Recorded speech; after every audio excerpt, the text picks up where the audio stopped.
না, ব্যক্তিগতভাবে তো ভালো লাগা ছিলই। আর আমি ব্যক্তিগতভাবে একটু আহ, কিছুটা বলা যায় যে একটু ক্রিটিক্যাল লোক আর কি।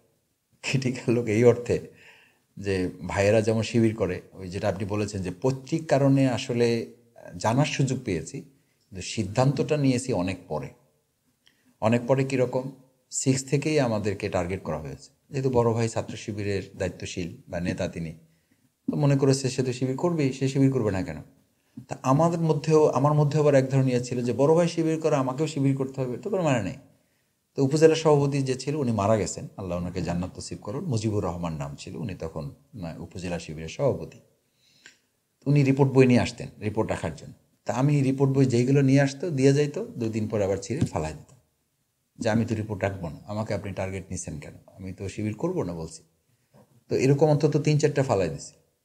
মানে এটা শিবিরের জন্য একটা শিবির করবেন হিস্ট্রি। না হ্যাঁ, এরকম। করব না, শিবির করব, কিন্তু আমি ওই রকম মানে বড় ভাই যেহেতু নেতা, আমি ওইরকম নেতাটাতে হব না, আচ্ছা। আমি ওই লাইনে যাব না। তো একদিন মুজিবুর রহমান ভাই যে উপজেলা সভাপতি জিজ্ঞেস করলো যে মানে অসুবিধাটা কি। তা আমি বললাম অসুবিধা হলো এই, যে বড় ভাই যেহেতু নেতা, আমি শিবির করলে লোকেরা বলবে যে বড় ভাইয়ের ইয়া নিয়ে, মানে করুণা নিয়ে বা বড় ভাইয়ের দয়া নিয়ে আসলে আমরা আগাইতেছি। আমি এই লাইনে যাব না, আমি শিবির করব, মানে যতটুকু করা দরকার অতটুকু করবো, আমি সামনে আগাবো না।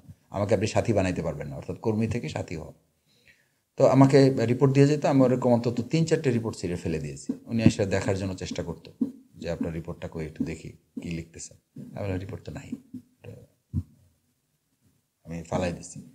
তো বলছে আপনি যতবার ফালাবেন ততবার দেবো। দেখেন ছাত্র শিবিরের এটা একটা ব্যাপার যে লেগে থেকে একজন ভাইকে তৈরি করা, তার ইমপ্রেশনটা ছিল সে আমাকে যে কোনোভাবে তৈরি করবে।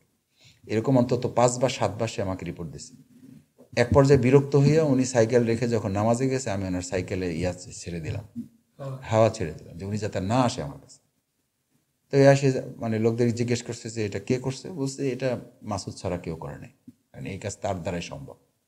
তা আমি বললাম, আমাকে পরে ওই দিন তো আর পাইলো না, আমি তো এই কাজ করে চলে গেছি। পরে আরেকবার আসলো, এসে বললো যে তুমি তো আমার সাইকেলে কেউ কেউ বলে, কিন্তু এটা আমি বিশ্বাস করি না যে তুমি এই কাজ করতে পারো, তুমি তো খুব ভালো ছেলে। তা আমি বললাম হ্যাঁ, আপনি এটা বলে আমাকে যে টার্গেট অ্যাচিভ করতে চান ওইটা আপনি পারবেন না, কারণ কাজটা আমি করছি। কারণ আমার মতো ছেলেকে আপনি ভালো করতে পারবেন না। তো এটা আমি বুঝাইছি তাকে, ভালো মানে এই অর্থে না যে আমি খুব খারাপ ছেলে, আমি বুঝাইতে চেয়েছি যে আমাকে ছাত্র শিবিরে আপনি নেতা বানাতে পারবেন না। তো আলহামদুলিল্লাহ তখন থেকে টার্গেট নিয়ে আমাকে তারা কাজ করেছে। এবং ছাত্র শিবিরের মানে পৈতৃকভাবে যেটা মুসলিমের ঘরে মুসলিম হিসেবে জন্মগ্রহণ করলে যেটা হয় ওরকম না, মানে আমি প্র্যাকটিসিং শিবির করার চেষ্টা করেছি, শিবিরকে বোঝার চেষ্টা করেছি। আমাকে তাবলিগ জামাত টার্গেট নিয়েছিল, আমি এটা বোঝার জন্য বলি যে তখন ও ছোট ছোট কিছু কথা বলতে পারতাম আর কি। তো মসজিদে জানাই যেত, আমিও তাদের সাথে মিশতাম। তো ওনারা আমাকে মোতাকাল্লিম বানাই দিত। মোতাকাল্লিম মানে হলো যে বক্তা থাকে আর কি, কথা বলে। আমাকে বললো যে তুমি মাদ্রাসায় যেহেতু পড়ো, তুমি আমাদের সাথে থাকবা, তুমি আমাদের গ্রুপের মোতাকাল্লিম হিসাবে কাজ করো। ঠিক আছে চলেন। তা আমি কাজ করে এসে একবার, আমি এটা তাদের জন্য দোয়া করি, আমি তাবলিগের কোনো মানে দুর্নাম করার জন্য না, আমি বোঝার জন্য। আমি বলছি যে আমি প্র্যাকটিসিং ইসলামটাকে ট্রাই করেছি। আমি কাজ সেরে ওনাদের মসজিদে এসে আমি কোরআন পড়া শুরু করলাম, মানে এক জায়গা থেকে কোরআন নিলাম। আমাকে একজন মুরব্বী এসে বলছে যে কী করছো বাবা, আমি ছোটো মানুষ, 7 বা 8 পড়ি তো। আমি বললাম তো কোরআন পড়তেছি একটু, মাদ্রাসায় পড়ি তো, আমি কোরআন ভালো পড়তে পারি। বললো যে কোরআন তুমি এখন পড়ে লাভ নাই, তুমি ফাজাইল আমল পড়ো। তা আমি বললাম মুরব্বী আপনি এটা কেন বললেন, কোরআনের চেয়ে তো ফাজাইল আমলের গুরুত্ব বেশি হওয়ার কথা না। বলছেন আমাদের নিয়ম হইলো এখানে তোমাকে ফাজাইলটা আমল বেশি করে পড়তে হবে, এখানেই সব কথা বলা আছে। আমি বললাম, সব কথা ফাজাইল আমলে বলা আছে, কোরআনে বলা নাই, এমন কি জিনিস আপনাদের এখানে বলা আছে? তো এই তার সাথে আমার একটু মনোজগতে এটা একটা বড় মানে সাইক্লোন তৈরি হলো যে এটা তো হইতে পারে না, আপনি আমাকে কোরআন বাদ দিয়ে ফাজাইল আমলের উপর আপনি গুরুত্ব আরোপ করাচ্ছেন কেন। হইতে পারে তার অ্যাটেনশনটা কোরআন ওরা আছে, কিন্তু সে বোঝার ক্ষেত্রে হয়তো গ্যাপ করেছে, অথবা আমাকে বুঝাতে সে হয়তো সক্ষম হয় নাই।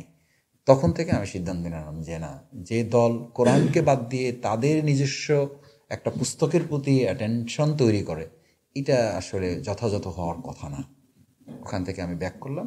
এরপরে এসে আবার নিজ দায়িত্বে বা শিবির ধরলাম, যে আসলে আমার তার উপায় নেই, আমাকে ভালো থাকতে হবে, বাঁচতে হবে, আমাকে শিবির করতে হবে। আসলে অধ্যয়ন আর শিবির এটাকে আমরা আমাদের শিবিরই দুটা মানে ওয়ার্ড আমরা খুব প্রচলিতভাবে এটাকে বহুল ব্যবহৃত, সেটা হচ্ছে ক্যারেক্টার অ্যান্ড কেরিয়ার। এটা দুটোই শিবিরের অবদান। মানে শিবিরের বক্তব্য হচ্ছে আপনার কেরিয়ারটাই একটা ক্যারেক্টার আর ক্যারেক্টারটাই একটা কেরিয়ার। যদি আপনার ক্যারেক্টারই না থাকে, আপনার কেরিয়ার এটার কোনো মূল্য নাই। আমি পারিবারিকভাবে আমাকে কামিল পাশ করানো পর্যন্ত ছিল পারিবারিক টার্গেট, এটা বলতে আমার কোনো দ্বিধা নাই। এবং এখন এটা আবার নতুন করে আজকে স্বীকৃতি এবং কৃতজ্ঞতা প্রকাশ করতে হবে মহান আল্লাহ তাআলা আর ছাত্র শিবিরের, আল্লাহ তাআলার পরে ছাত্র শিবিরের, এই জন্য যে এই বিশ্ববিদ্যালয়ে পড়ার স্বপ্নটা আমাকে আসলে প্রথম আমার মাথায় ধারণ করিয়েছে ইসলামী ছাত্র শিবির। কারণ আপনি জানেন যে আমাদের ব্যক্তিগত রিপোর্ট বই সংরক্ষণ করতে হবে। এরপর যখন আমি সাথী হওয়ার সিদ্ধান্ত নিলাম, আমি নিজে বুঝলাম যে শিবির আসলে পারিবারিক প্রয়োজনে বা ভাই শিবির করেছে বলে আমার শিবির করতে হবে তা না, শিবির আমার নিজের প্রয়োজনে করতে হবে, আমাকে বাঁচার জন্য করতে হবে। না হলে কেউ না কেউ আমাকে টেনে নিয়ে যাবে কোনো দিকে। আমি যদি ফাঁকা থাকি তাহলে আমাকে কেউ দখল করবে, আর আমি যদি কোথাও অবস্থান নেই তাহলে আমি কিছু লোককে সেখানে নিয়ে আসতে পারবো। তো আমাদের সেই বইয়ের 14টা ঘর আছে রিপোর্ট বইয়ে। ওই ঘরের মধ্যে তেলাওয়াত, হাদিস অধ্যয়ন, নামাজ, এরপরেই ইসলামী সাহিত্য অধ্যয়ন, তারপরেই আছে পাঠ্যপুস্তক অধ্যয়ন। মানে আপনি শিবির হিসাবে আপনার ক্যারেক্টার বিল্ড আপ করার পাশাপাশি আপনার কেরিয়ার বিল্ড আপ করাটাকেও শিবির একটা গুরুত্বের সাথে এটাকে বিবেচনা করে। এবং আমার এই ইউনিভার্সিটিতে পড়া, ডিগ্রি অর্জন করার পিছনে ইসলামী ছাত্র শিবিরের মোটিভেশন, তাদের স্বপ্নটাই আমাকে মূলত এই দিকে ধাবিত করেছে। আমি ছাত্র শিবিরের প্রতি কৃতজ্ঞ। এবং রাজশাহী ইউনিভার্সিটিতেও আমি পড়াশোনাকালীন করার সময় সেখানকার ভাইয়েরা আমাকে খুবই উৎসাহিত করেছে যে আপনি বাংলায় পড়েন। প্রথম দিকে একটু ধাক্কা দিয়েছে যে বাংলা আর শিবির একসাথে চলে না। আমি বললাম যে কেন চলে না? বলছে বাংলায় তো সব হলো এই অধিকাংশ ক্ষেত্রে নাস্তিক, মোরতাদ, এই টাইপের লোকেরা বাংলা পড়ে। এবং বেসিক্যালিও বাংলা তো আপনি জানেন যে ওখানে সিলেবাসে, দুর্ভাগ্যজনক যে রাজশাহী ইউনিভার্সিটির মতো একটা জায়গায় আমরা ক্লাসে সিলেবাস দেখে টিচারদেরকে জিজ্ঞেস করতাম সম্মানের সাথে যে আমাদের নজরুলের সিলেবাস কোথায়, জসীমউদ্দিন পল্লী কবি জসীমউদ্দিনের সিলেবাস কোথায়, বলতেন যে ফরুক আহমেদের সিলেবাস কোথায়, বলতেন যে এগুলো পড়তে হবে না, এগুলো পড়ার মতো কোনো সিলেবাস নেই এই বাংলাদেশের এই বিশ্ববিদ্যালয়। আমরা বলতাম এটা কী বলেন? বলছে যে রবীন্দ্রনাথ পড়বা, জীবনানন্দ দাশ পড়বা, এইগুলো পড়বা।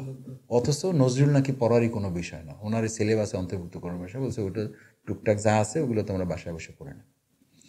আমি তখন একটা জিনিস তাদেরকে বলেছিলাম যে দেখেন, পড়াশোনার এই যে একটা মানে আপনারা ফান্ডামেন্টালিজম তৈরি করেছেন, আপনারা একটা নিজস্ব মতবাদ দাঁড় করিয়েছেন, এটা তো হইতে পারে না। আপনারা এটা করবেন কেন? বরং একজন ছাত্রকে তার অনার্স মাস্টার্স করার ক্ষেত্রে তার তো স্বাধীনতা থাকা দরকার, তার পড়াশোনার ব্যাপ্তি থাকা দরকার। সেই ব্যাপ্তিটা আসলে তখন তারা রাখতে পারেনি।